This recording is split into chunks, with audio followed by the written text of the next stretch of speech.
هو أنا مش فاهم يعني، هو إحنا ليه نقدر نركّز في كل حاجة ونيجي عند الصلاة وما نعرفش نركّز؟ ما هو الموضوع ده أصله هيجننّي وأنا مش عايز أتجنن لوحدي، يعني ده أنا قدرت أعمل meditation ب10 دقايق، 10 دقايق مركّز في point واحدة ومنظّم نَفَسي و10 دقايق أول ما أدخل الصلاة أقول الله أكبر هوب راح التركيز، وافتكرت حلول لكل مشاكل الكوكب أول ما قُلت الله أكبر، ومشاكل أصلًا مش بافكّر فيها نطّت في دماغي، طَب ليه؟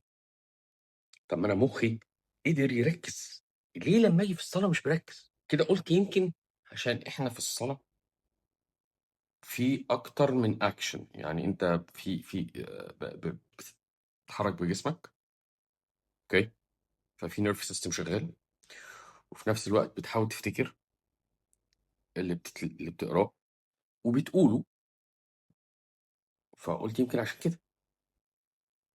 عامل بالضبط زي لمّا تروح الgym فالtrainer يقول لك اعمل mind muscle connection، mind muscle connection يا عم الحاج أركّز في النَفَس والّا أركّز في وجع العضلة والّا أركّز في الmind muscle connection يا عم ما ترس هاركّز في واحدة مش هاركّز أنا في ال3 اللي أنت بتقولهم دول. قُلت لأ ما أكيد يعني هي أكيد في حاجة، فقعدت بقى أدوّر، لإن واضح إن المشكلة دي مش مشكلتي لوحدي يعني، بالتالي حتى حازم بيقولوا عنده نفس المشكلة. قُلت طيب، طب ما تيجي نعمل نفس الطريقة، أنا هادخل الصلاة وابتدي أنظّم نَفَسي وأصلّي خلاص وأشوف هيحصل إيه، وفعلًا ابتديت أعمل كده، شهيق وزفير وأنا باصلّي ومش عارف إيه وبتاع، طبعًا لقيت نفسي مركّز فين، زي ما حصل في الgym، أنا مركّز في الشهيق والزفير ونسيت أصلًا أنا كنت باقرا إيه، وطبعًا خلاص كده اتأكدت لي إن المشكلة كلّها ليها علاقة بإنه مش قِلّة التركيز، وقت التركيز فين،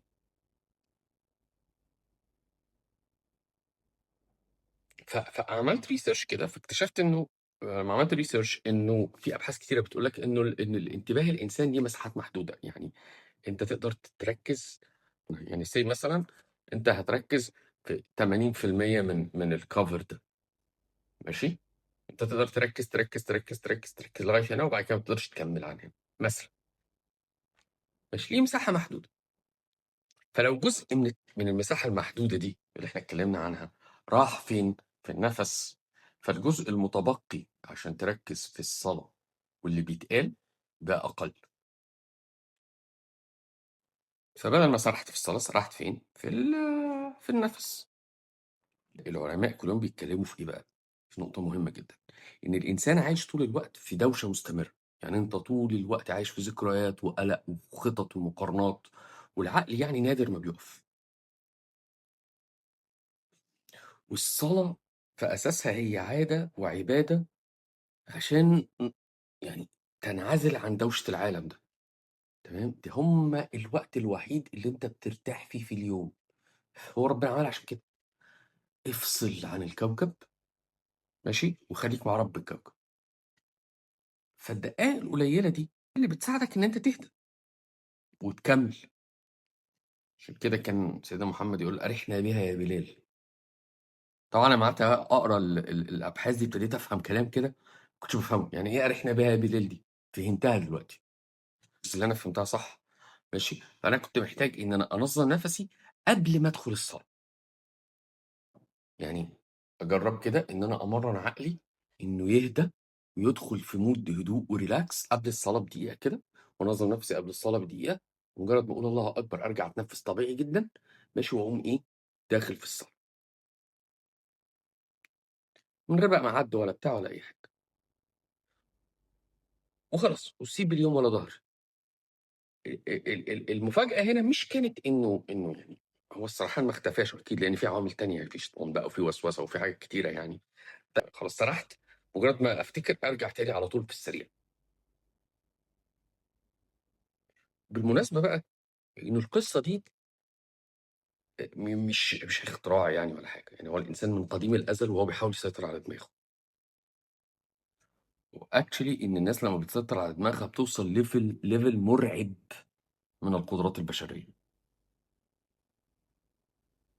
يعني أنتم تقدروا تشوفوا ناس راح قعدت في الجبل واللي اعتزلت الدنيا والناس بتوع التِبت والمامكن والمش عارف مين وأساميهم إيه كده، وفي ناس غريبة كده ماشي، الناس دي كانت بتنعزل الدنيا كلها عشان تركز. طبعا بقى احنا عندنا قصه في الاسلام مشهوره قوي، بتاعت عروه بن الزبير. سيدنا عروه بن الزبير. سيدنا عروه بن الزبير كان رجله جالها غرغرينه، فكان لازم تتقطع. الغرغرينه يعني ما اعرفش حد بيكون جاله سكر، ربنا يعيذكم منه، وزاد واتعور في حته ما، والتعويره دي التهبت وما خفتش، مش هتخف بسبب السكر يعني. فده ده حصل في رجله. مجرد ما هم قالوا له خلاص احنا لازم نقطعها، فقال لهم طيب اوكي مفيش مشكله، بس انا عايز سيبوني ادخل الصلاه الاول واقطعوها. طبعا القصه دي اصلا بسمعها من وانا صغير، وانا برضو مش فاهم يعني ازاي وصل بالتركيز لليفل انه ما يحسش برجله وهي بتتقطع. هو اساسا طلع ان ده برضو ليه تفسير علمي بالمناسبه يعني. واي حد من الناس بتوع اليوجا والمديتيشن التقال عارف المعلومه دي. ادخل في تفاصيل كتير، بس هو ملخص القصه ان انت عندك خلايا في مخك هي اللي بتشعر بالالم وبتدي الشعور بتاع الالم ده. ماشي. فانت في مرحله ما في التركيز تقدر تخلي المستقبلات بتاعه الالم دي ما تحسش بالالم. يعني هو موجود اوكي، بس المستقبلات دي مش حاسه ان هو موجود. تمام. بتهيألي والله اعلم هي شبه طريقه البين كيلرز يعني. فهم بيتدربوا خطوه بخطوه بخطوه بخطوه في التركيز لغايه ما يوصلوا لليفل معين وما بيحسوش بالالم خالص. قطعوا له رجله ومش عارف ايه وبتاع، وبعد ما خلص الصلاه ابتدت بقى رجله توجعه. فبالتالي يعني سبحان الله، أنتم من العلم إلا قليلا. إحنا في حاجات كتير أوي ما نعرفهاش. في حاجات أوي أوي أوي ما نعرفهاش عن القدرات البشرية وعن الكوكب وعن اللي فيه.